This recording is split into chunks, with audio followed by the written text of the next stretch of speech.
எபிரேயரின் புஸ்தகம் 11ஆம் அதிகாரம் 4ஆம் வசனத்திலிருந்து வாசிங்க. விசுவாசத்தினாலே ஆபேல் காயினுடைய பலிகளிலும் மேன்மையான பலியை தேவனுக்கு செலுத்தினான். அதனாலே அவன் நீதிமான் என்று சாட்சி பெற்றான். கவனிங்க, ஆண்டவர் ஆபேலை குறித்தும் அவனுடைய காணிக்கையை குறித்தும் ஆண்டவரே அவனை குறித்து சாட்சி கொடுக்கிறார். என்ன ஒரு அற்புதமான ஒரு காரியம் இங்கே நடந்திருக்கிறது. ஆதியாகமத்தின் புஸ்தகத்திலே 4ஆம் அதிகாரத்திலே முதல் காணிக்கை குறித்து பார்க்கிறோம். முதல் காணிக்கை ஆதியாகம புஸ்தகத்திலே 4ஆம் அதிகாரத்திலே காணிக்கை கொடுப்பதை குறித்து நாம் பார்க்கிறோம். அப்படியானால் அன்றைக்கு இருந்தவர்கள் 4 பேர் தான். ஆதாம், ஏவாள், காயின், ஆபேல். 4 பேர் தான் இருந்தாங்க. அப்போ இந்த 4 பேருக்குள்ள அன்னைக்கு சர்ச் இருந்ததோ இல்லையோ தெரிய, சபை இல்லை.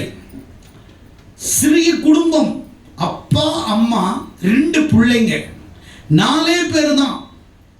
ஆனா இவங்க எப்படி ஆண்டவருக்கு காணிக்கை கொடுத்தாங்க? ஆதியாகமத்தின் புஸ்தகம் 4ஆம் அதிகாரத்தை திருப்பிக் கொள்ளுங்கள். 2வது வசனம். பின்பு சகோதரனாகிய ஆபேலை பெற்றால் ஆடுகளை மேய்க்கிறவனாய் இருந்தான், காயின் நிலத்தை பயிரிடுகிறவனாய் இருந்தான். கவனிங்க, 2 பேரு.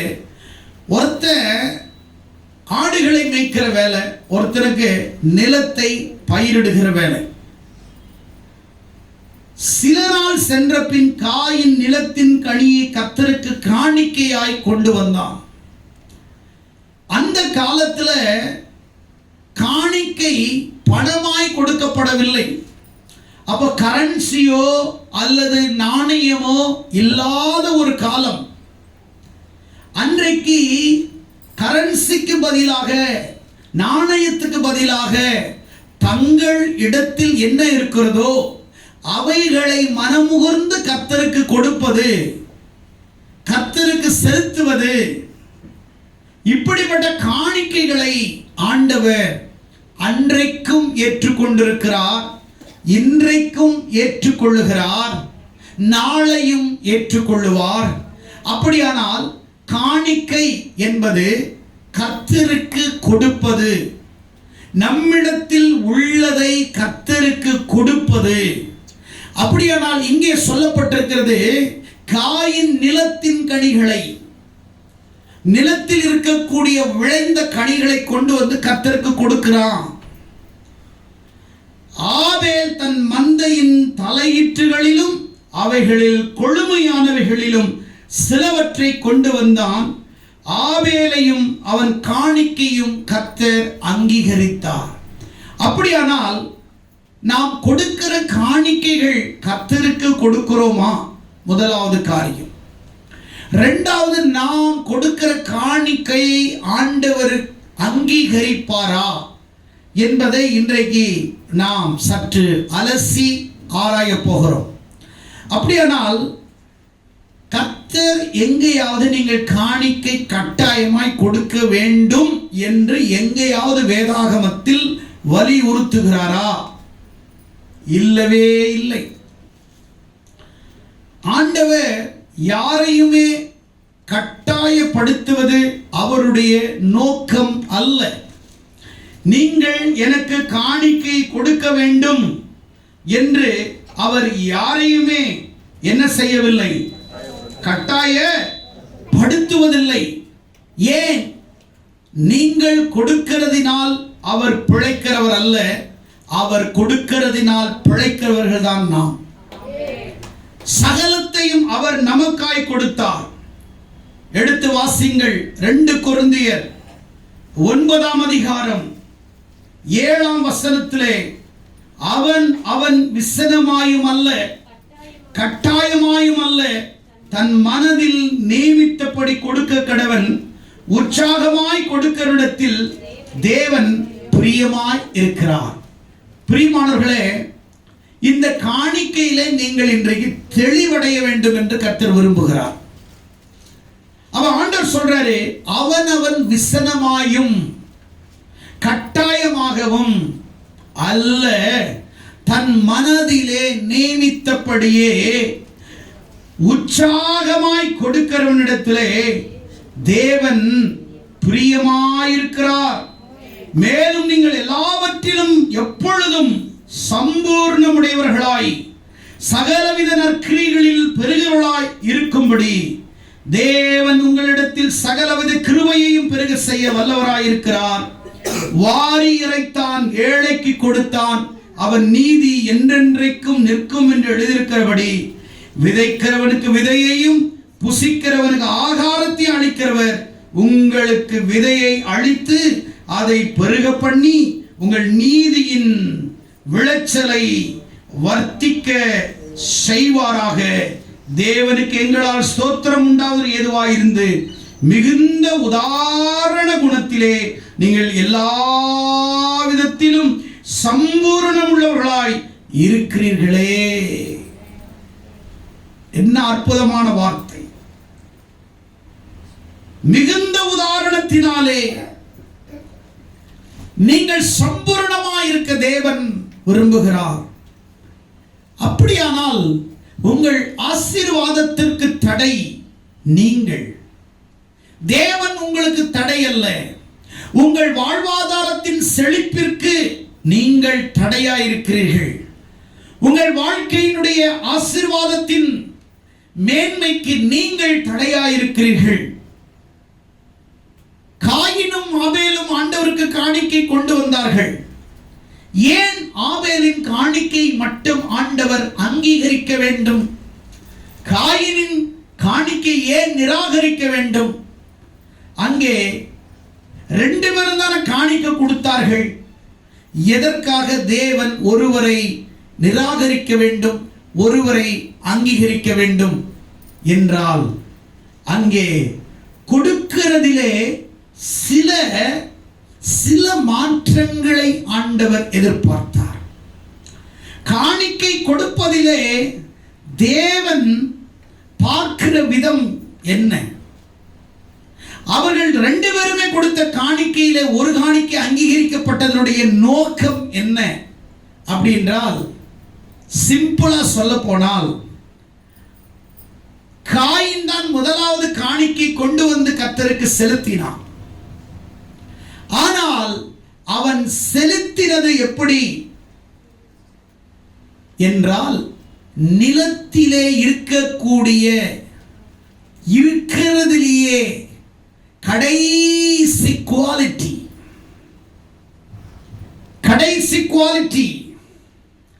முதல் தரமான எண்ணெய் இருக்கிறது, முதல் தரமான வெங்காயம் இருக்கிறது, முதல் தரமான பழங்கள் இருக்கிறது, முதல் தரமான விதைகள் இருக்கிறது. அப்போ அவன் முதல் தரமானதெல்லாம் தனக்கு வைத்துக் கொண்டு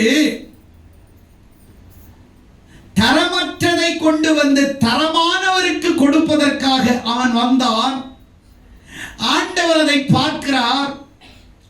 காயின், நிலத்தை கொடுத்தது நான், அதிலே இருக்கக்கூடிய விதையை கொடுத்தது நான், அதை விளைச்சலாக்கினது நான், செஞ்சது எல்லாம் நான், தின்றதெல்லாம் நீ, இருக்கிறத மிச்சத்தை கொண்டு வந்து கடைசி குவாலிட்டியை தூக்கி போடுறத கொண்டு வந்து ஏன் காணிக்கை பெட்டியில நீ போடுறதுக்கு நான் அவ்வளவு ஒரு கேவலமான கடவுள் அல்ல. அப்படி ஒரு குவாலிட்டி, லோ குவாலிட்டி ஏத்துக்கிற ஒரு லோக்கலான பாஸ்டர் நான் கிடையாதப்பா. நிலத்தை கொடுத்தது நானு, உங்க அப்பனை உண்டாக்குனது நானு, உங்க அம்மாவை இந்த பூமிக்கு உங்க அப்பனுக்கு துணையா கொடுத்தது நானு, ஏதேன் தோட்டத்தை கொடுத்தது நானு, உன்னை வெளியில வர வச்சு இந்த நிலத்தை எல்லாம் உனக்கு கொடுத்தேன், சொந்தமாக்கி கொண்டு கொடுத்தேன், மழையை கொடுத்தேன், பயிரை கொடுத்தேன், விதைய கொடுத்தேன், அதுக்கு உண்டான எல்லாத்தையும் நான் விளைய வச்சேன்.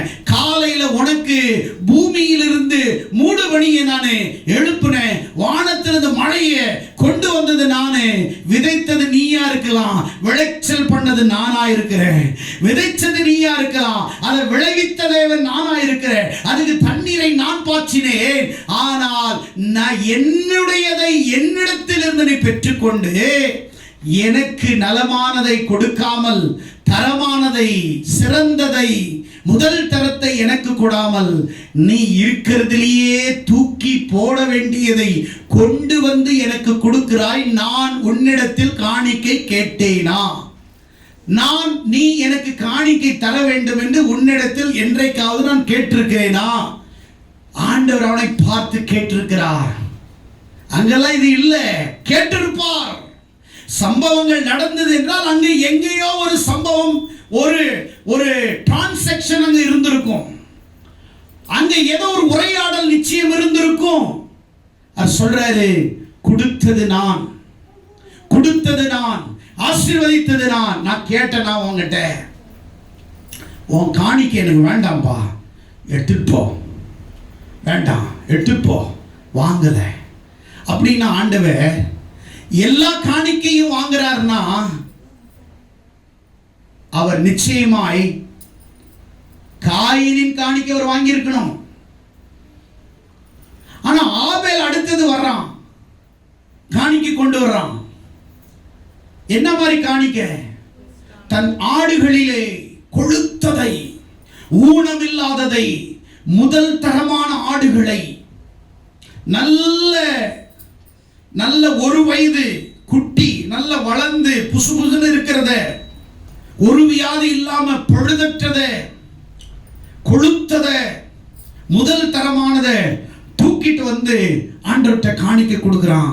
ஆண்டவர் பார்க்கிறாரு, மகனே உனக்கும் ஆடு கொடுத்தது நான் தான், மாடு கொடுத்தது நான் தான், எல்லாத்தையும் நான் உனக்கு கொடுத்தேன். ஆனா உன் புத்தி இருக்குதே, கொடுக்கிறதுலயே பெஸ்ட் கடவுளுக்கு தி பெஸ்ட் கொடுக்கணும்னு உன் புத்தியில உனக்கு ஒரு நல்லதை, கடவுளுக்கு சிறந்ததை செய்யணும்னு உனக்குள்ள அந்த எண்ணங்கள் வந்து, இதனாலதான் நீ எனக்கு சிறந்ததை கொண்டு வந்து கொடுக்கிற. அதனால உன்னுடைய மனசை நான் பார்க்கிறேன், அதனால கொண்ட ஆடை கொண்டு வா அப்படின்னு ஆட்டை அவர் மகிழ்ச்சியா வாங்கிட்டாரு. அவன் காணிக்கைய, அவன் தானியத்தை வாங்கவே இல்லை. இத காயின் பார்க்கிறான். தான் தம்பி தன்னுடைய அண்ணனுடைய காணிக்கை அங்கீகரிச்சிட்டார். என்ன பண்றது? கோபம். அவன் முகநாடி வேறுபடுகிறது. ஒருவனோடு ரொம்ப க்ளோஸா இருந்தா இவங்களும் ஊழியம் செய்ய மாட்டாங்க, செய்யறவனையும் விட மாட்டாங்க. அல்லது ஊழியக்காரனோட சேர்ந்து ஊழியம் செய்யும் போது இவங்க மேலையும் பார்ப்பாங்க, இவங்களுக்கு செய்யவும் முடியல, செய்யறவனை தடுக்கிறதும் இவனுடைய வேலையா இருக்குது. முகநாடி மாறுகிறது. சில நேரங்களிலே நம்முடைய வாழ்க்கையில ஆண்டவர் நம்மை அங்கீகரிப்பாரானால், நம்மை ஏற்றுக்கொள்வாரானால், நம்முடையவைகள் எல்லாம் தேவனுக்கு கொடுக்க நாம் கடமைப்பட்டிருக்கிறோம், கடனாளிகளாய் இருக்கிறோம். அப்படியானால் ஆபேல் அந்த இடத்துல என்ன செய்கிறான்? காணிக்கை கொண்டு போய் கொடுக்கிறான். கர்த்தர் அங்கீகரித்து விட்டார். அப்படியே அன்னைக்கு காணிக்கை எதுக்குங்க தேவை? கவுனிங். அன்னைக்கு சர்ச்சு கிடையாது, அன்னைக்கு பாஸ்டர் கிடையாது, அன்னைக்கு சுவிசேஷ கூட்டம் கிடையாது, அன்னைக்கு சபை ஸ்தாபிக்கிறது கிடையாது, சர்ச் பிளான்டிங் கிடையாது, சர்ச் growth கிடையாது, இவாஞ்சலிசம் கிடையாது, டிசைபிள்ஷிப் கிடையாது, பைபிள் காலேஜ் கிடையாது, அன்னைக்கு நிறைய சுவிசேஷ கூட்டம் தேவை கிடையாது, அன்னைக்கு பெருசா டிவி ஊழியம் கிடையாது, தொலைக்காட்சி ஊழியம், எந்த ஊழியமும் கிடையாது. அப்ப அந்த காணிக்கை எதற்காக, ஏன் அவர்கள் கொடுக்க வேண்டும்? அப்படின்னு ஆண்டவரிடத்தில் காணிக்கை கொடுன்னு கேட்டாரா? இல்லவே இல்லை. அப்ப ஏன் அவர்கள் கொடுத்தார்கள்? கவனிங்கள் பிரியமானவர்களே, ஒரு ரகசியத்தை உங்களுக்கு நான் சொல்லுகிறேன். ஆதி மனிதன் 4 பேர் தான். ஏதேன் தோட்டத்தில் அவர்களை வைக்கிறார். ஆதாமும் ஏவாளும் ஃபர்ஸ்ட் ஏதேன் தோட்டத்தினுடைய மெம்பர். அந்த தோட்டத்தினுடைய மெம்பர்ஷிப் எக்ஸிக்யூட்டிவ் மெம்பரா இருக்கிறாங்க, பார்க்கறாங்க. அப்படியே போய் அந்த காணிக்கை கொடுக்கிறதுக்கு முன்னாடி அந்த மரத்தை பார்க்கறாங்க, அத்தி மரத்தை பார்க்கறாங்க, பழங்கள் இருக்கிறது. மாமரத்தை பார்க்கறாங்க, மாங்காய் இருக்கு. தென்னை மரத்துல தேங்காய் இருக்குது. ஆப்பிள் மரத்துல ஆப்பிள், எல்லாமே சாப்பிடுறாங்க. அவங்க ரெண்டு பேருமே பார்க்கிற மரங்கள் எல்லாம் பிறருக்கு உதவியாக, பிறரை போஷிக்கிறதாக, பிறருக்கு தன்னிடத்தில் இருக்கிறதை கொடுக்கிறதாகவே. எல்லா பறவைகள், மரங்கள் பறவை முட்டை போடுது, ஆடு குட்டியை போடுது, மாடு குட்டியை போட்டு பாலை கொடுக்குது. எல்லாத்தையும் பார்க்கறாங்க. எல்லாமே தன்னிடத்தில் இருந்து ஏதோ ஒன்றை தேவனுக்கு உற்பத்தி செய்து கொண்டே இருக்கிறதே. மரங்கள் கூட உற்பத்தி செய்து கொண்டே இருக்கிறதே. பறவைகள் கூட இனப்பெருக்கத்தை செய்து கொண்டே இருக்கிறதே. ஆடு மாடுகள் இனப்பெருக்கத்தை செய்து கொண்டிருக்கிறது. இதெல்லாம் யாருக்காக ஆண்டவர் செய்கிறாருன்னு தெரியல. அப்படி நினைக்கும் போது ஆண்டவர் சொன்னாரு, ஆதாமே ஏவாளே, எனக்கு இல்ல, உனக்காக இதை எல்லாத்தையும் நான் செஞ்சிருக்கிறேன். கையை தட்டுங்க. இதெல்லாம் உனக்காக. நான் படைச்ச மனுஷனுக்காக, நான் படைச்ச ஆதாமுக்காக, நான் படைச்ச ஏவாளுக்காக இது எல்லாத்தையும் நான் உருவாக்கி வச்சிருக்கிறேன். உனக்காக தான் குட்டி, உனக்காக தான் ஆப்பிள், உனக்காக தான் திராட்சை, உனக்காக தான் தோட்டத்துல நீ சந்தோஷமா இருக்கிறதுக்கு ஆண்டவர் எல்லாத்தையும் கொடுக்கிறாரு. இவங்க ரெண்டு பேரும் பார்க்கறாங்க. அப்போ கவனிங்க, இவர்கள் பார்க்கும்போது ஏதோ ஒன்றை மற்றது நம்ம கொடுக்கிறதே. அப்படியானால் நாமும் கர்த்தருக்கு எதையாவது கொடுக்க வேண்டும். அப்படியானால் நானும் கர்த்தருக்காக எதையாவது கொடுக்க வேண்டும். இவங்க அப்பா வீட்டுல இருந்து கொண்டு வரல, அப்பா கொடுக்கறதுலயாவது கொடுக்கிறதுக்கு மனசு வரணும் இல்லையா? அதனால இவங்க தோட்டத்தை விட்டு வெளியில வந்துட்டாங்க, பாவம் செய்து வெளியில வந்துட்டாங்க. வெளியில வந்த உடனே வெறும் நிலம், அடர்ந்த காடுகள். அதை பயன்படுத்துவதற்கும் ஏதேன் தோட்டத்தில் பார்த்த ஆசீர்வாதங்கள் வெளியே இல்லை. ஏதேன் தோட்டத்தில் பார்த்த கனிமரங்கள் வெளியே இல்லை. ஏதேன் தோட்டத்தில் இருந்த பழங்களும் ஆசீர்வாதங்களும் வெளியே இல்லை. ஆனால் இவர்கள் ஏற்கனவே ஏதேன் தோட்டத்தில் வாழ்ந்து கர்த்தரோடு அனுபவித்து சந்தோஷத்தில் மகிழ்ச்சியில சாப்பிடுறதுக்கு பஞ்சம் இல்லாம போதும் என்ற அளவுல ஆண்டவர் உங்களை போஷித்து ஆசீர்வதிச்சாரு. ஆனா வெளியில வந்த உடனே ஆண்டவர் இவங்களுக்கு தானியங்கள் எல்லாத்தையும் கொடுக்கிறாரு. ஃபர்ஸ்ட் கல்டிவேட்டிங் பண்றாங்க. உலகத்திலே முதல் விவசாயி ஆதாம் ஏவாளுடைய குடும்பம் தான். ஆண்டவர் விவசாயத்துல இருந்து தான் அவங்களை ஆசீர்வதிக்கிறாரு. அப்போ அவங்க என்ன செய்யறாங்க? விதைகளை விதைச்சு வரும் பொழுது, எப்படி ஏதேன் தோட்டத்தில் இருக்கும் பொழுது எல்லா கனிகளும், எல்லா பறவைகள், மிருகங்களும் எல்லாம் அதுகிட்ட இருக்கிறதெல்லாம் நமக்கு கொடுத்துச்சியோ, அதே போலதான் இதெல்லாத்தையும் கர்த்தர் நமக்கு கொடுக்கிறார். கர்த்தர் கொடுக்கிறதுல இருந்து ஆண்டவருக்கு எதையாவது கொடுக்கணும்னு ஆதாம் ஏவாளுக்கு தெரிந்ததினாலே அவர்கள் பிள்ளைகளும் தேவனுக்காக எதையாவது ஒன்று தன்னிடத்தில் இருக்கிறதை கொடுக்க வேண்டும் என்று தீர்மானித்தார்கள். ஆமென் சொல்லுங்களேன். தீர்மானித்தார்கள். அதிலிருந்து ஆண்டவருக்கு காணிக்கை கொடுக்கிறார். அப்படின்னா ஆண்டவர் உங்கள் காணிக்கை கொடு, உங்கள் காணிக்கையினால் தான் சபையை நடத்துவேன் என்று எங்குமே இல்லை. ஆனால் ஆண்டவர் சொல்லுகிறார், உங்கள் காணிக்கை நீங்கள் இல்லை என்றால் ஆண்டவரால் ஆசீர்வதிக்க முடியும், ஆண்டவரால் அவருடைய ஊழியத்தை செய்ய முடியும். உங்களை எதிர்த்து பார்க்கிற உங்கள் எதிர்பார்ப்பை பார்த்து சபை கற்றவர் அல்ல. அவர் எங்கிருந்தாவது சபையை கட்ட அவர் போதுமானவர். ஆனா இங்கே ஆபேல் கொடுக்கிற காணிக்கை அங்கீகரிக்கிறாரு. அப்ப ஏவா அந்த காயினின் காணிக்கை அங்கீகரிக்கல. காரணம் புத்தி, அவன் மனசு சரியில்லை. கொடுக்கிற காணிக்கை சிறப்பானதை அவன் கொடுக்கல. ஏனோ தானோ என்று அவன் கொடுக்கிறான். ஏதோ கடமைக்காக கொடுக்கிறான். சபைக்கு வருகிற அத்தனை பேரும் உதாரணத்துவமாய் 2 கொரிந்தியர்ல நம்ம படிச்சோம் தெரியுமா? உதாரணத்துவமாய் கொடுக்கிறவர்கள் உற்சாகமாய் கொடுக்கிறார்கள். தேவனிடத்திலே உற்சாகமாய் கொடுக்கிற இடத்தில் கர்த்தர் பிரியமாய் இருக்கிறார். அப்படின்னா விசனமாயும் அல்ல, கட்டாயமாயும் அல்ல. அப்படின்னா காணிக்கை கொடுக்கணுமா, தசமபாகம் கொடுக்கணுமா, இதெல்லாம் இருக்குதா, கொடுக்கணுமா, இதெல்லாம் எங்க போகுது? பாஸ்டர் தானே போகுது, பாஸ்டர் தானே சாப்பிடுறாரு, அவர் தானே நல்லா இருக்கிறாரு, அவர் நல்லா இருக்கிறதுக்கு நான் கொடுக்கணுமா? அப்படிலாம் பார்த்தோம்னா நாம் ரட்சிக்கப்படவில்லை, நாம் மீட்கப்படவில்லை, நாம் தேவனை அறியாதவர்கள், ஆண்டவரை சுற்றும் நம்மை அறியாத தேவ ஜனமாய் நாம் இருக்கிறோம். ஆனால் வேதம் சொல்லுகிறது, நீ ஆண்டவருடைய சமூகத்தில் வரும்போது நீ இப்ப என்ன செய்யறன்னா, எப்படி மரங்கள் எல்லாம், பறவைகள் எல்லாம், விதைகள் எல்லாம் ஒரு உற்பத்தி செய்து ஒன்றை கொடுக்கிறதோ, அதே போல ரட்சிக்கப்பட்ட உன்னிடத்துல ஆண்டவர் எதிர்பார்க்கிறது உங்ககிட்ட கனியை எதிர்பார்க்கிறார். அதுல முதல் கனி கொடுப்பதை குறித்து ஆண்டவர் உன்னிடத்திலே அநேக கனிகளை எதிர்ப்பார். நீ கொடுக்கிறவனா இருக்கிறாயா? நீ தேவனுக்கு உண்மையா விதைக்கிறவனா இருக்கிறாயா? தேவன் எதிர்பார்க்காதபடி நீ கொடுக்கிறவனா இருக்கிறாயா? த பெஸ்டானதை கொடுக்கிறாயா? ஆண்டவருக்கு பாருங்க, ஊழியக்காரங்களை நிறைய பணக்கார விசுவாசிங்கெல்லாம் ஊழியக்காரங்களை என்ன பண்ணுவாங்க, ரொம்ப சீப்பா நடத்துற அநேக கிறிஸ்தவர்கள் உலகத்தில் உண்டு. அவங்க ஒரு பெரிய ஃப்ரிட்ஜ் வாங்கிட்டாங்கன்னா பழைய ஃப்ரிட்ஜ் பாஸ்டர் கொடுத்துருவாங்க. அவர் ஒரு பெரிய டிவி வாங்கிட்டா பழைய டிவி யார் கொடுப்பாங்க? பாஸ்டர் கொடுப்பாங்க. அவர் ஒரு புது கார் வாங்கிட்டா பழைய காரை பாஸ்டர் கொடுத்துருவாங்க. ஆனால் இவங்க சொல்லுவாங்க, நான் தான் பாஸ்டருக்கு கார் வாங்கி கொடுத்தேன். ஆண்டவர் அதன் மீது பிரியமா இருப்பாரா? ஆண்டவர் வாய் திறந்து சொல்லுங்க, பிரியமா இருப்பாரா? புது ஃப்ரிட்ஜ் வாங்கிட்டு பழைய ஃப்ரிட்ஜ் பாஸ்டர் கொடுக்குறது ஆண்டவர் பிரியமா இருப்பாரா? அவன் என்னத்தை தான் கொடுத்தாலும் எதை தான் விதைச்சாலும் அது தேவனுக்கு பிரியமில்லாதது, பயனற்றதை. நீ எவ்வளவு கொடுத்திருந்தாலும், நீ புதுசா ஹோல்ஸ் ரைஸ் வாங்கிட்டு மெர்சிடென்ஸ் ஒரு காரை பழைய காரை பாஸ்டருக்கு நீ கொடுத்தா கூட அது பழசுதான், அது தரமற்றது தான், அது செகண்ட் குவாலிட்டி, தேர்ட் குவாலிட்டி தான். அது தேவனுடைய ஊழியம் செய்யற சேவை செய்யறவனுக்கு நீ பெஸ்டா வச்சுக்கிற, ஒஸ்டானது அவன்கிட்ட கொடுக்கிற, பெஸ்டானது நீ வச்சுக்கிற. அப்ப ஆண்டவர் உன்கிட்ட கணக்கு கேட்பாரா கேட்க மாட்டாரா? கேட்பாரா கேட்க மாட்டாரா? அப்ப இங்க இருக்கிற சபையில இருக்கிற மனுஷனுடைய மைண்ட் மாறணுமா மாறக்கூடாதா? உன் புத்தி மாறணுமா மாறக்கூடாதா?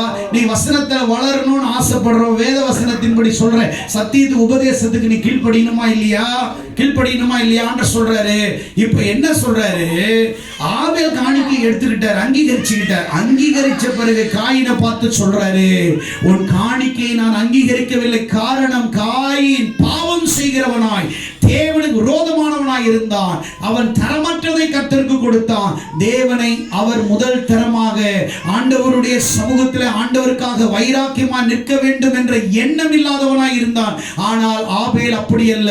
கர்த்தருக்காக சாட்சி உடையவனாய், உண்மை உள்ளவனாய், நான் கொடுக்கிறதுல பெஸ்ட் ஆண்டவருக்கு கொடுக்கணும், அவர் விரும்புகிறத கொடுக்கணும், அல்லது எல்லாவற்றிலும் சிறப்பானதை கொடுக்க வேண்டும் என்று ஆபேல் ஆண்டவர் உண்மை உள்ளவனாய் இருந்ததனால் ஆண்டவர் அவனை அங்கீகரிக்கிறார்.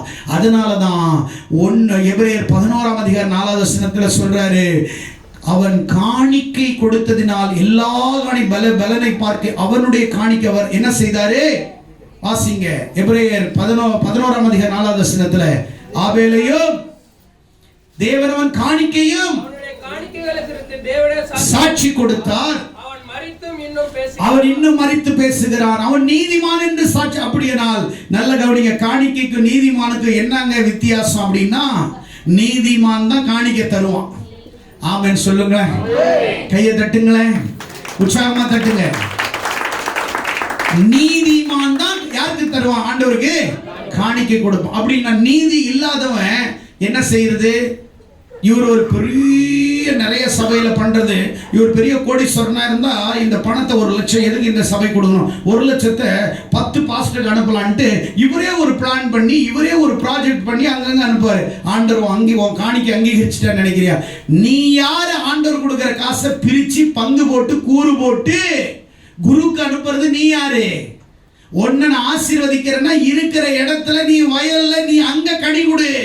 உனக்கு கொத்துறவனோ, உனக்கு ஏறு ஓட்டுறவனோ, களை பிடுங்கிறவனோ, உனக்காக ஜெபிக்கிறவனோ, உனக்கு தண்ணி பாய்ச்சனவனோ, உன்னை பாதுகாத்தவனோ, பறவைகள்ல இருந்து உன்னை யாரும் தூக்கிட்டு போகாதபடி நைட்டும் பகலும் பாதுகாத்தானே, அவனுக்கு உன்னுடைய காணிக்கை கொடுக்க தொட்டு இவங்களே டிசைட் பண்றது. இவரெல்லாம் அங்கன்னு போறான், இங்கன்னு போறான், அந்த சர்ச்சுக்கு போறான். உன்னை அவங்களா ரட்சிப்புக்குள்ள நடத்துறாங்க, அவங்களா உன்னை பெத்தெடுத்தாங்க. பெத்தவனுக்கு ஃபர்ஸ்ட் சோறு போடியா, அடுத்தது நீ மற்றவங்களுக்கு சோறு போடலாம். பெத்தவனுக்கு சோறு போடாம வளர்க்கிறவனு நீ சோறு போட்டா நீ விளங்குவியா? நீ நல்லா இருப்பியா? உன்னை ஆண்டவர் ஆசீர்வதிப்பாரா? உன்னை கணக்கு கேட்காம விடுவாரா? உன்னை விட்டுருவாரா? நான் கேட்கிறேன். இங்க சொல்றாரு, நீதிமான் என்று சாட்சி பெற்றான் என்றால், நீதிமான் என்பது வெறும் பாவத்தினால ரத்தத்தினால கழுவப்பட்டவன் மட்டும் நீதிமான் அல்ல, தன்னையே தேவனுக்கு கொடுக்கிறவனும் நீதிமான் தான். தன்னுடையதை தேவனுக்கு கொடுக்கிறவனும் நீதிமான் தான். ஆபேல் நீதிமானா இருந்தான், காயின் கோவம் வந்து அவனை கொலை செஞ்சிடறான். ஆண்டவர் சொன்னார், இன்றும் ஆபேல் மரித்தும் பேசிக் கொண்டிருக்கிறார். கேட்கிறார், காயின் உன் அண்ணன் எங்கே? ஆபேல், நான் எனக்கு என்ன தெரியும்? அவன் ரத்தம் என்கிட்ட பேசுச்சு. நான் என்ன அவர் கொலை பண்ணது நீ என்ன பாத்தியா? ஆபேலே சாட்சிப்பா, ரத்தம் என்கிட்ட பேசுது. ஆண்டவர் நிலத்தில் அவன் கொண்டுறான், அந்த ரத்தம் அப்படியே அங்க இருக்குது. ஆண்டவர் வந்து அந்த ரத்தம் பேசுது. உயிர் எதுல இருக்குது? உயிர் எதுல இருக்குது? ரத்தத்துல. ரத்தம் பேசுது ஆண்டவரோட. அப்பா உங்களுக்கு காணிக்க கொடுத்தல, காயின் என்ன கொன்னுட்டான், காயின் என்ன கொன்னுட்டான்னு ரத்தம்லாம் குதிக்குது. நிலத்திலிருந்து உயிரோடு பேசுது ஆண்டவர்கிட்ட. ஆண்டவர் அதனால தான் அவனை குறித்து பைபிளில் சாட்சி கொடுத்தார். அப்படியானால் உங்கள் காணிக்கைகளை, சிறந்த காணிக்கைகளை உண்மையாக உத்தமமாக நீங்கள் இருக்கிற இடத்திலே விதைக்கும் பொழுது, கொடுக்கும் பொழுது திருப்பி கிடைக்கும் என்று விதைக்காதே. கிடைத்ததினாலே நான் விதைத்தேன் என்று நினை. கரங்களை தட்டி ஆண்டவர், திருப்பி கிடைக்கும் என்று விதைக்காதே. கிடைத்ததினால் தான் நீ விதைக்கிறாய். ஆண்டவர் அதான் 100ல் 10 தான் கேட்டார், 90 கேட்கல. ஆனா நீ வந்து என்னவோ 90 கொடுத்த மாதிரி 10 தனக்கு வச்சிருக்கிற மாதிரி சர்ச்சுக்கு வரும்போதே அந்த கவரை பாஸ்டர் பார்க்கும்போது தான் போடுறது. அந்த 500 ரூபாய் நோட்டை வந்து பாஸ்டர் அப்படி பார்க்கும்போது தான் காணிக்க நேரத்தில் அப்படி பாஸ்டர் பார்க்கும்போது தான் என்றது. இந்த கப்சாலாம் ஆண்டவருக்கு செல்லுபடியாகாது ஐயா. பாஸ்டர் அங்கீகரிப்பார், ஆண்டவர் அங்கீகரிக்க மாட்டார். பாஸ்டர் வாழ்னு எடுத்துக்குவாரு, கர்த்தர் அதை வச்சு அந்த பிச்சைக்கார காசு வச்சு இது வாழ மாட்டார். நீ கொடுக்கிற சுச்சுவேஷன் எப்படி இருக்கிறன்றதை நீ கவனிக்கணும். நீ கொடுத்து எதிர்பார்க்காதே. உனக்கு கிடைத்ததினால் நான் கொடுத்தேன் என்பதை நினைத்தால் உனக்கு கொடுத்தது உன் மனதில் இருக்காது. கிள்ளி கிள்ளி கொடுத்தால் உனக்கு கஷ்டமா இருக்கும். அள்ளி அள்ளி அள்ளி கொடுத்தா உனக்கு இஷ்டமா இருக்கும். கிள்ளி கொடுக்கிறவனுக்கும் அள்ளி கொடுக்கிறவனுக்கும் என்ன இருக்கும்?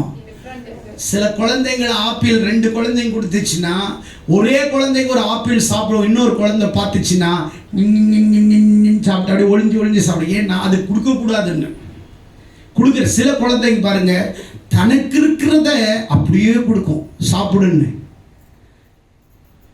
அப்போ நீங்க தெரிஞ்சுக்கலாம், அப்போ கரெக்டானவன். அதான் பிள்ளையும் கொடுக்குற இருதயம் இருக்குது.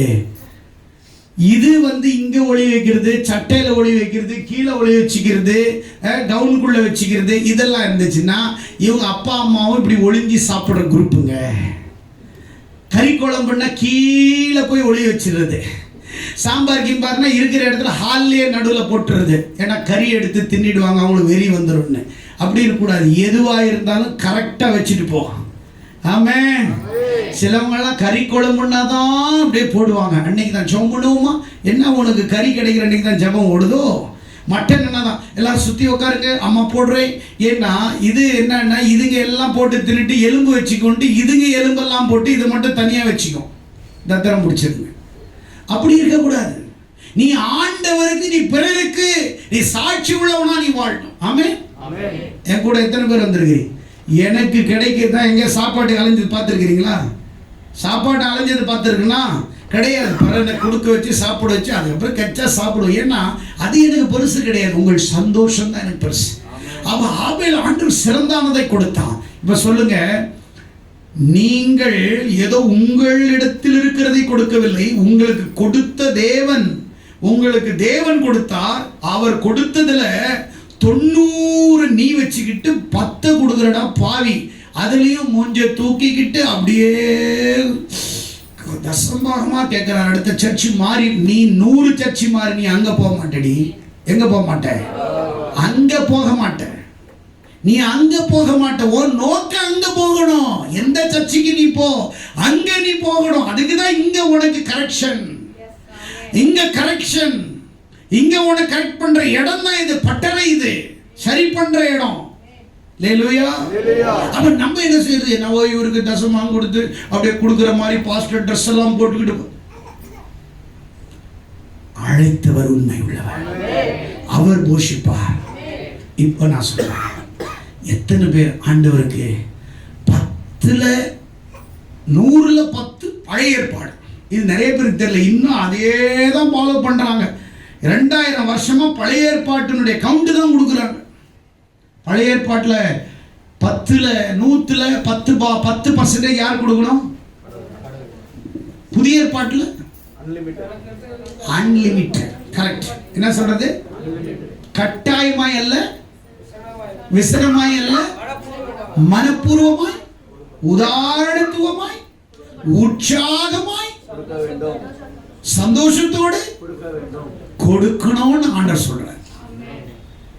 No count. எண்ணி போடாத, கிள்ளி போடாத, அள்ளி போடு, அள்ளி போடு, அள்ளி போடு. கூரை அஞ்சு இல்ல, அள்ளி போடு ஆண்டவருக்கு.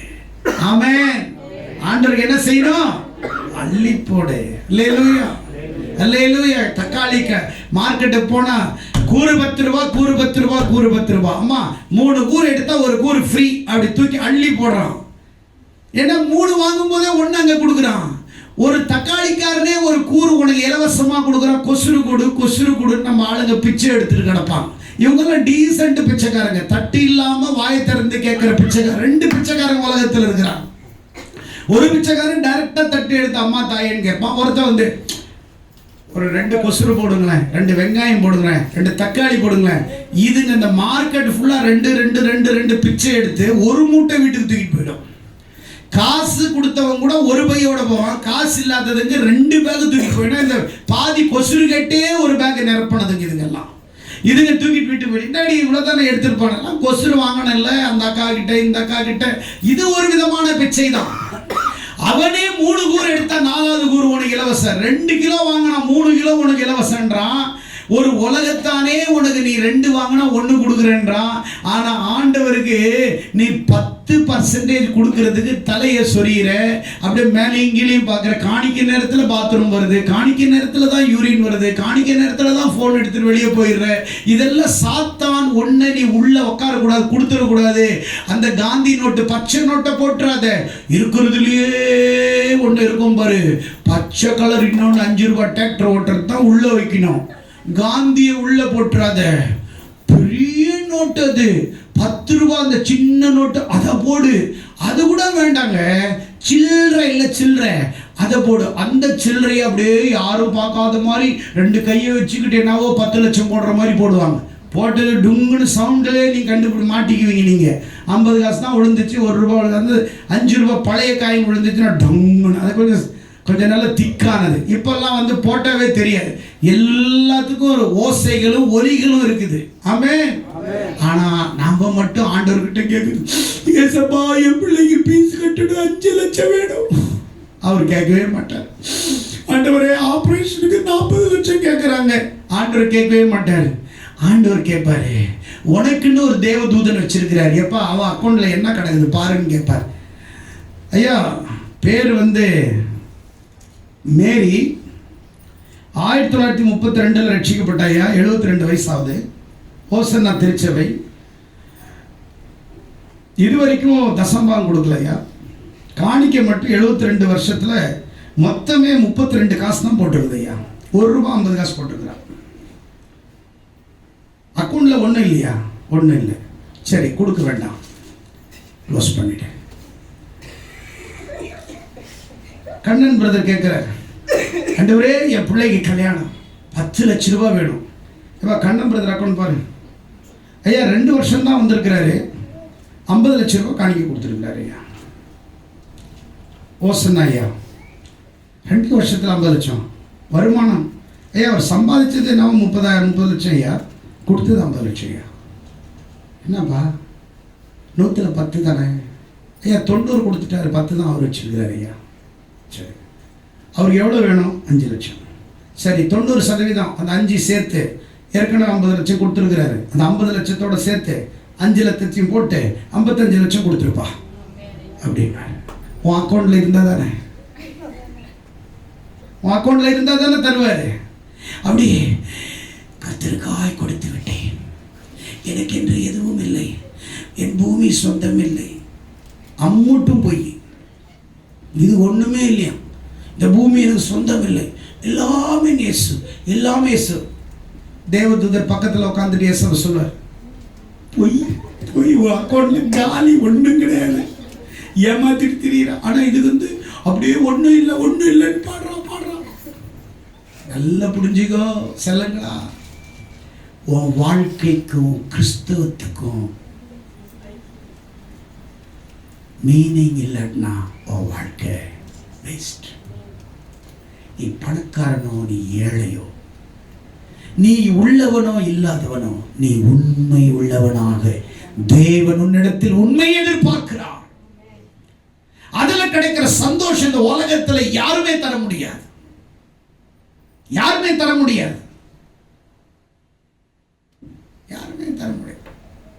கவனிங்கள், ஆபேல் கர்த்தருக்கு கொடுத்தான். இஸ்ரவேல் ஜனங்கள் ஆண்டவருக்கு கொடுத்தார்கள். வெள்ளி பொன் உடைமைகளை கொடுத்தார்கள். தங்களுடையதை எங்களுடையது என்று சொல்லாமல் அவர்களுடையதை தேவனுடையது என்று சொன்னார்கள். ஆதிகால திருச்சபை. இன்னைக்கு நாம சம்பாதிச்ச மாதிரி எனது எனது எனது எந்து எந்து எந்து பாழா போன உலகத்தில் 10% பழைய ஏற்பாட்டு கணக்கில் கொடுத்துட்டு இருக்கிறோம். புதிய ஏற்பாட்டு கணக்கில் 10% இல்லை செல்ல. அதோட நல்லா கொடு, அதோட பெட்டரா கொடு. கணக்கு போட்டு கொடுக்காத, தப்பா கணக்கு போடாத, கரெக்டா கணக்கு போட்டு பாரு. உன் பேங்க்ல கர்த்தர் உன்னை ஆசீர்வதிப்பார். உண்மையை சொல்ற, கர்த்தருக்கு நான் கொடுத்து நான் தரித்திரன் ஆயிட்டேன் அப்படின்னு யாராவது இருந்தா தயவு செய்து எழுந்து சொல்லுங்க. இருக்கிறீங்களா? கர்த்தருக்கு கொடுக்காதவங்க தான் தரித்திரரா இருக்கிறாங்க. கர்த்தருக்கு கொடுத்தவங்க தரித்திரன் ஆனதே இல்லை. ஆண்டவருக்காய் அப்படின்னா விசனமாய் அல்ல, கட்டாயமாய் அல்ல, மனதிலே நியமித்ததை உற்சாகத்தோடு சந்தோஷமாக விதைக்கும் போது சந்தோஷமானதை அறுப்போம். அல்லேலூயா, அல்லேலூயா. நாங்க சர்ச்சை கட்டுறதுக்கு காணிக்க வேணும்னு உடனே தண்டபாணி சிஸ்டர், அவங்க குப்மா சிஸ்டர் டக்குன்னு 2 சவரம் வளையல் அப்படியே கொண்டு வந்து சர்ச்சைக்கு கொடுத்துட்டாங்க. சும்மாலாம் கொடுக்க முடியாதுங்க. தங்களை ஃபர்ஸ்ட் ஆர்டர் கொடுத்தாதான் தங்களுடையதை கொடுக்க முடியும். ஆமென். சிலவங்கெல்லாம் கிழிஞ்சு போன புடவையை கூட தர மாட்டாங்க. அது பீரோவில் எடுத்து வச்சுக்கோ. எங்கள் அம்மா வாங்கி கொடுத்தது, எங்கள் அம்மா அது செத்தே 40 வருஷம் வந்து இன்னும் வச்சுருப்பாங்க. பிஞ்சு போ வீட்டில் வேலை செய்கிறவங்களுக்கு கூட ஒரு நல்ல புடவை தர மாட்டாங்க. இருக்கிறதுலேயே கிழிஞ்ச புடவை பார்த்து கொடுக்குறது அப்படிலாம் இருக்கக்கூடாது. தி பெஸ்ட்டை கொடு. ஆமென். ஹல்லேலூயா, ஹல்லேலூயா. ஒருத்தனை பிளஸ் பண்ணா நல்லா பண்ணு அல்லது பண்ணாத. ஆமென், ஹல்லேலூயா. ஒரு பிரதர் எனக்கு கிறிஸ்துமஸுக்கு முன்னாடி கூப்பிட்டு போனார். நம்ம சர்ச்சில் ஒருத்தவங்க வந்தாங்க என்னை பார்க்குறது. ஐயா சர்ச்சுக்கு போகணுன்னாரு. என்ன ஷூ வேணும்னு அவர் எடுத்து கொடுத்து, பெஸ்ட்டாக ஷூ எடுங்க, 10,000 ரூபாய் அந்த ஷூ எடுத்து கொடுத்தார். அதை நான் எங்கன்னா பெரிய பெரிய ஆஃபீஸரை பார்க்கும்போது அதை நான் போட்டுட்டு போகிறேன் கொடுத்தார். ஆனால் அவங்க பார்த்தீங்கன்னா 40 ரூபாய் செருப்பு போட்டுருக்குறாங்க. ஏன்? ஊழியக்காரனுக்கு பெஸ்ட்டாக கொடுக்கணும். அவங்களுக்கு பெல்ட்டே கிடையாது. எனக்கு 5,000 ரூபாய் பெல்ட் வாங்கி கொடுக்குறாங்க, வச்சுக்கோங்க ஐயா. ஏன்? கொடுத்தா ஊழியக்காரனை நல்லா கொடுக்கணும். 2 கவனிச்சுக்கோங்க. உங்கள் வாழ்க்கையில் தாரக மந்திரம் நீங்கள் சொல்லுங்கள். ஆராதிக்கக்கூடியவர் பாஸ்டர் கிடையாது, ஆராதிக்கக்கூடியவர் கர்த்தர். சேவை செய்யக்கூடியவர் கர்த்தர் கிடையாது, pastor. worship to the Lord, serve the man of God. ஆண்டவரை நீ ஆராதிக்கணும், ஊழியக்காரனுக்கு சேவகம் பண்ணணும். இதுதான் இதை 2 புரிஞ்சுக்கிட்டீங்கன்னா உங்க வாழ்க்கையில குழப்பமே வராது. ஏசப்பா போய் டெய்லி ட்ரெஸ் மாத்துறது, ஷூ வாங்கி ஒன்றால் கொடுக்க முடியாது. ஆனால் ஏசப்பா ஆராதிக்கலாம், பாஸ்டர் ஆராதிக்க கூடாது, கடவுளாக்க கூடாது. ஆனால் கடவுள் ஊழியம் செய்யறதுக்கு வேலை செய்யலாம். புரியுதா புரியலையா? என்ன வேலை செய்யலாம்? ஒரு வேளை சாப்பாடு கொடுக்கலாம், அவர் என்னவோ ஏதோ ஒன்று கொடுக்கலாம். பழைய ஃப்ரிட்ஜு கொடுக்கலாம், பழைய டிவி கொடுக்கலாம், வீட்டில் உதவாத அந்த 40 வருஷம் இருக்கிற அண்டாவை, ஓட்ட அண்டாவை கொடுக்கலாம். ஐயாவுக்கு 2 அண்டாவை கொடுத்து, எங்கள் அம்மா கொடுத்த அண்டாவை கொடுக்கணும். உள்ளே பார்த்தா 3 ஓட்டை இருக்கும், தண்ணி ஓடுவோம். ஐயா அதை பார்த்து ரிப்பேர் பண்ணி வச்சுக்கோங்க. இப்படிலாம் கொடுக்கக்கூடாது. இருக்கிறதுல பெஸ்ட்டை கொடு. ஆமென். ஆபேல் என்ன செஞ்சான்? நல்லதே, சிறந்ததே, சிறப்பானதே, உற்சாகமா, உண்மையா, மகிழ்ச்சியா கொடுத்தான். நம்ம காணிக்கனாவே நம்ம முகமே, முக நாடி வேறுபட்டது. திருப்புங்க 4ஆம் அதிகாரத்தில், ஆதியாகமம் 4ஆம் அதிகாரத்தில் 6வது வசனம். அப்பொழுது கர்த்தர் காயினை, உனக்கு ஏன் எரிச்சல் உண்டாகிறது? உன் முகநாடி ஏன் வேறுபட்டது? ஆண்டவர் என்ன கேட்கிறாரு? உனக்கு ஏன் எரிச்சல் வருது? ஏன் முகநாடி மாறுது? அல்லேலூயா, அல்லேலூயா. நல்ல கவனிங்க. அனுதினமும் என்னை கர்த்தர் ஆசீர்வதிக்கிறாரு. விதைச்சுக்கிட்டே இருக்கிறேன். யாருக்கு? என் பொண்டாட்டி பிள்ளைகளுக்கு, ஊழியத்துக்கு விதைச்சுக்கிட்டே இருக்கிறேன். எனக்கு கர்த்தர் கொடுத்துக்கிட்டே இருக்கிறார். எனக்கு வீடு கிடையாது. நான் கட்டணும்னா இது மாதிரி 4-10 அடுக்கு எப்பயோ கட்டியிருப்பேன், பணம் சேர்த்துருந்தா. அது எனக்கு அந்த எண்ணங்கள் இல்லை. சாகிற வரைக்கும் ஊழியம் செய்யணும், ஊழியத்துக்கு ஹெல்ப் பண்ணணும், சபைகளை கட்டணும். ஆண்டவர் கூப்பிடும்போது ஹான்னு கை தட்டினேன். வீடு கட்டிட்டுனா கூப்பிடுற நேரத்து கூட இல்லாண்டவரே, புதுசாக நேற்று தான் திறந்தேன், பரலோகம் வர்றதுக்கு கொஞ்சம் கஷ்டமாக இருக்குது, நான் கொஞ்சம் எங்கேயே இருந்துக்கிறேன். சரி சரி இருந்துக்கோப்பா, கூப்பிட்டு போயிட்டே இருப்பார். நமக்கு அப்படிலாம் கிடையாது. அல்லேலூயா.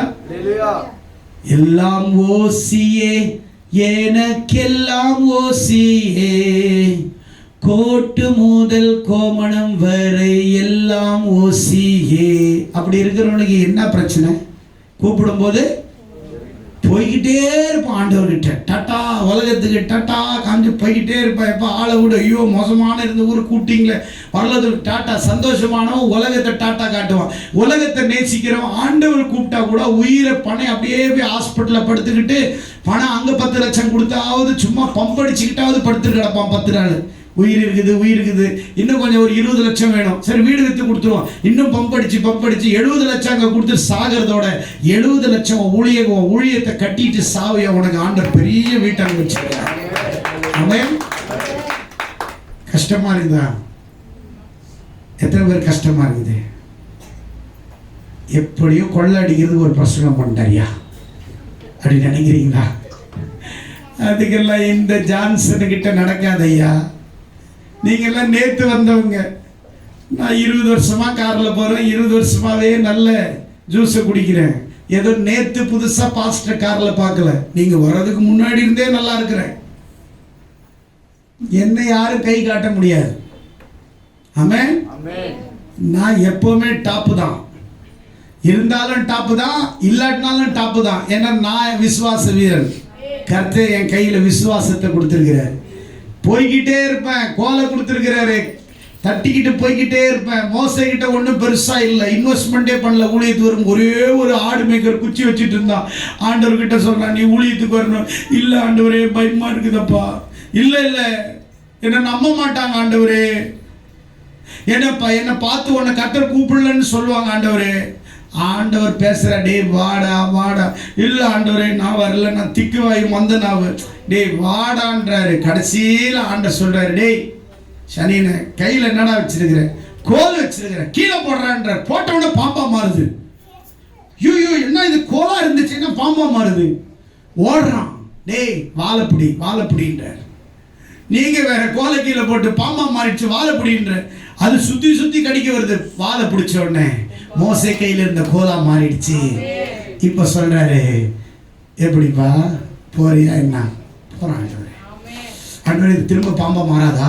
கோலா தான் இருக்குமா கையில். திடீர் தூங்கிட்டு இருக்கும், பாம்பா மாறிடுச்சுன்னா மாறாது மாறாது, நான் சொன்னதான் மாறும், எடுத்துகிட்டு போ.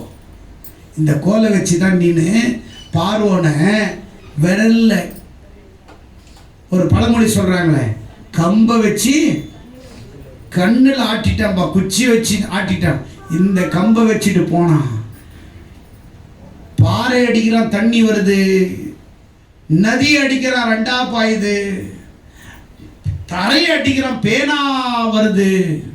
ஒரே ஒரு கொம்பை வச்சுக்கிட்டு, ஆண்டவர் ஒரே ஒரு குச்சியை வச்சுக்கிட்டு பார்வோனுடைய கண்களில் விரல விட்டு ஆட்டின மாதிரி ஒரே குச்சியை வச்சுக்கிட்டு மோசே 40 வருஷம் இஸ்ரவேல் ஜனங்களை கொண்டு வந்தார்னா மோசே கிட்ட இருக்கிற குச்சி இல்லை, மோசே கூட இருந்த கர்த்தர். கையை தட்டுங்க நல்ல உற்சாகமா. மோசே கிட்ட இருந்த குச்சி இல்லைங்க, மோசையோட இருந்த கர்த்தருங்க. குச்சியும் பாம்பா மாற்ற முடியும், பாம்பையும் குச்சியா மாற்ற முடியும். எத்தனை பேர் விசுவாசிக்கிறீங்க? எத்தனை பேர் விசுவாசிக்கிறீங்க? நீங்கள் கொடுக்கிற காணிக்கை தசம்பாங்கள் எப்படி மாறணும்? எப்படி? இந்த மாசத்துல இருந்து ஒரு சம்பளம் அதிகம் தானே, நல்ல விலைக்கு சொல்லிட்டேன். ஏன்னா பழைய தசம்பாமே கொடுக்க கூடாது. சோத்திரம். இப்படியெல்லாம் சொன்னீங்கன்னா சம்பளத்தை இவ்வளோ வாங்குறோன்னா எங்களுக்கு கொஞ்சம் நீங்கள் தப்பாக சொன்னால் நாங்கள் மறந்துடுவீங்க. நாங்கள் கரெக்டாக சொல்லுவோம். இல்லைம்மா நீங்கள் 50,000 வாங்குறீங்க, 5,000 ரூபா கொடுங்கன்னு. நீங்கள் மறந்துடுவீங்க, பிஸியில் 2 3 போட்டுவீங்க நினைவுபடுத்துறதுக்கு. அதனால் நம்ம ஆண்டவர் என்ன செய்யணும்? ஐயோ கலை நீ எதுக்கு சொன்ன, நீ காலி கலை, நீ அப்படி இல்லை, கர்த்தருக்கு நீ விதைச்சுப்பார், கொடுத்துப்பார், நீ உண்மையாயிருவன் ஆண்டவர் உயர்த்துவார். எத்தனை பேருயா தேவனை விசுவாசிக்கிறீங்க? ஆபேல் கர்த்தருக்கு கொடுத்தான், காயின் கொடுக்கல. அனனியா சப்பீரால் ஆண்டவர்கிட்ட வந்தாங்க, நிலத்துக்கு எவ்வளவுப்பா வித்த? பேதுரு கேட்கும் போது அனனியா சொல்றான், 5 லட்சத்துக்கு வித்த. ஏசப்பா சொல்றார் பேதுரு கிட்ட, ஏய் பேதுரு, பொய் சொல்றான், பொய் சொல்றான், கேளு எவ்வளவு வித்த? 5 லட்சம் தான். சரி சரிப்பா, பரிசுத்தாவிட்டு போய் சொல்லிட்டேன், செத்துட்டான், தூக்கி போயிட்டாங்க. அனனியா போன சப்பீராள் வரான், அவங்க மனைவி. பேதுரு கேட்குறாரு, நிலத்தை எவ்வளோ விற்றீங்க? 5 லட்சம் விற்றோம். சரி உங்கள் வீட்டுக்கார அடக்கம் பண்ணிட்டு வந்திருக்கிறாங்க. இப்போதான் அடக்கம் பண்ணிட்டாங்களா? காணிக்கை வாங்கிட்டீங்களா? காணிக்கையும் அவனையும் சேர்த்து தான் அடக்கம் பண்ணியிருக்கிறோம், கலந்து.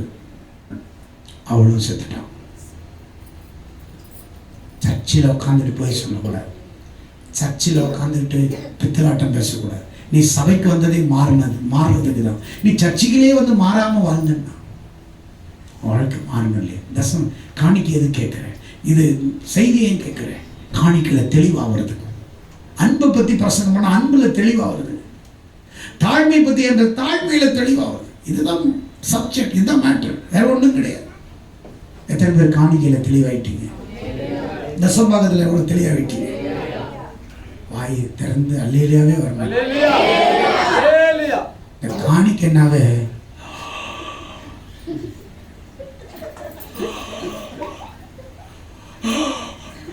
ஜண்டி வந்துருது. போங்க, அங்க 4,000 ரூபாய் கொடுக்குறாங்க, 6,000 ரூபாய் வெள்ளத்துக்கு கொடு, 6,000 ரூபாய் கொடுக்குறாங்க, எங்க கொடுக்குறாங்க?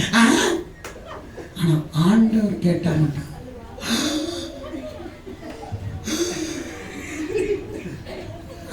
படுத்திட்டீங்க.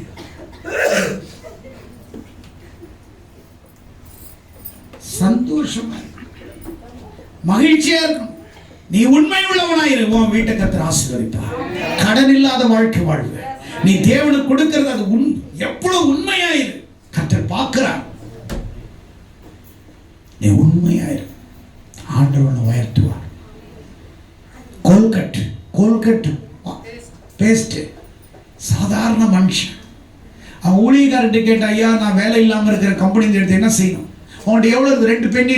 சரி ஓகே, அந்த 2 பவுண்டில் உனக்கு என்ன தெரியும்? பல்பொடி தெரியும். அந்த $2 பல்பொடி செஞ்சு அதில் சின்ன பொட்டலம் பண்ணி ஸ்கூல் கேட்டில் போய் விற்றார். இன்னைக்கு உலகத்திலேயே பெரிய மில்லியனியர் கோல்கட் கம்பெனி. இன்னைக்கு அவர் 100 இல்லை, 200 இல்லை, கோடி இல்லை, பில்லியன்ல தசம்பாகம் கொடுக்குறாரு. எவ்வளவு கொடுக்குறாரு? டன்னா கொடுக்குறாரு ஆண்டவர். கோடியா கொடுக்குறாரு. ஏன்? 99.9% கொடு. 1% அவருக்கு, 99% ஊழியத்துக்கு. எப்படி? கர்த்தருக்கு கொடுத்த கர்த்தர் அவன் ஆசீர்வதிச்சார். அவன்கிட்ட எவ்வளோ பணம் இருக்குதுன்னு எல்லா நாட்டிலையும் ஃபேக்ட்ரி, எல்லா நாட்டிலையும் வேலை, எல்லா நாட்டிலையும் ப்ராடக்ட், எல்லா இடத்துக்கும் போயிட்டு இருக்கு. இன்னைக்கு அவன் பெரிய கோடீஸ்வரன், ஊழியத்தை கொடுக்குறான். உண்மையா இருந்தான், கொஞ்சத்தில் உண்மையா இருந்தால் அநேகத்தின் மீது உன்னை கர்த்தர் அதிகாரியாய் வைப்பார். அல்லேலூயா, அல்லேலூயா, அல்லேலூயா. புருஷன் பொண்டாட்டி 2 பேரும் சேர்த்து கர்த்தருக்கு காணிக்க கொடுக்கணும். அப்படியாங்க? எவ்வளவு வாங்க கொடுக்குறீங்க மாசத்துக்கு? நெஞ்சு வலிக்குதுங்க. திடீர்னு உனக்கு நெஞ்சு இல்லை, நீ சாகணும் ஹார்ட் அட்டாக்ல. நீ கொடுக்கிறவனையும் கெடுக்கிறன்னா நீ செத்துரு. அப்படி என்ன? நீ உண்மை உள்ளவனாயிரு. அப்படியே சாகிற மாதிரியே நடிக்கிறது. சரி, ஐயோ அப்படியோ அவ்வளவா ஆண்டுகிட்ட நீ கேட்குற. சோறு மட்டும் தட்டு ஃபுல்லாக இவ்வளோ சோறா? நான் சொல்கிறேன், இப்போ ஒரு கல்யாணத்துக்கெல்லாம் போனால் பாருங்க, நம்ம ஆளுங்க சாப்பிட்றதெல்லாம் போதும்னா எப்படி கை நிறுத்தணும்? எப்படி நிறுத்தணும்? இப்படிதான் நிறுத்தணும். கல்யாணத்தில் நம்ம ஆளுங்க பாருங்க, போதும் போதும் போதும் போதும் போதும் போதும்னுவாங்க. கொஞ்சமாக போடணும்னா எப்படி சொல்லுவாங்க? கொஞ்சோண்டு போடு, கொஞ்சமாக போடு, கொஞ்சமாக போடு, கொஞ்சமாக போடணும். அப்படின்னா என்ன? நான் சொல்றது நீ எனக்கு என்ன பண்ணும்? சிலவங்களாம் பீஸ் வேணுமா? அப்படி டீசெண்டா சார் கிட்ட பீஸ் இருக்குதா? அப்படியே பெரிய என்னவோ பெரிய பெரிய ஹீரோ இவரு தான் கல்யாண மாப்பிள்ளை மாதிரி ஒரு 2 பீஸ் இருந்தா போடுறியா? இவங்க மட்டும் வாங்கி திங்கிறதுல ஆனா கர்த்தர் கொடுத்தா ஏன்னா இவங்களுக்கு புடுங்கி திண்ணியே பழக்கம், கொடுக்கறதுக்கு இருதயமே இல்லை. எல்லாரும் எழுந்து நின்று, ஆண்டவரே நான் கொடுக்கிறதுல நான் தெளிவாயிட்டேன். ஆபேலின் ஆவியை நான் பெற்றவனாய், நான் கொடுக்கிறவனாய், நான் உண்மை உள்ளவனாய் ஆண்டவருக்காக நான் ஜீவிக்க எனக்கு கிருபை செய்யும் ஆண்டவரே. இந்த செய்தியின் மூலம் ஒவ்வொருவரையும் கர்த்தர் ஆசீர்வதிப்பார். நீங்கள் உங்கள் உடையதிலிருந்து கொடுக்கவில்லை, அவர் கொடுத்ததிலிருந்து நீங்கள் அவருக்கு கொடுக்கிறீர்கள். ஆகையால் விசனமாயும் அல்ல, கட்டாயமாயும் அல்ல, உற்சாகத்தோடு உதாரணத்துவத்தோடு கொடுப்போம். கர்த்தரின் நிறைவான ஆசீர்வாதங்களை பெற்றுக்கொள்வோம். கர்த்தர் உங்களை ஆசீர்வதிப்பார். God bless you.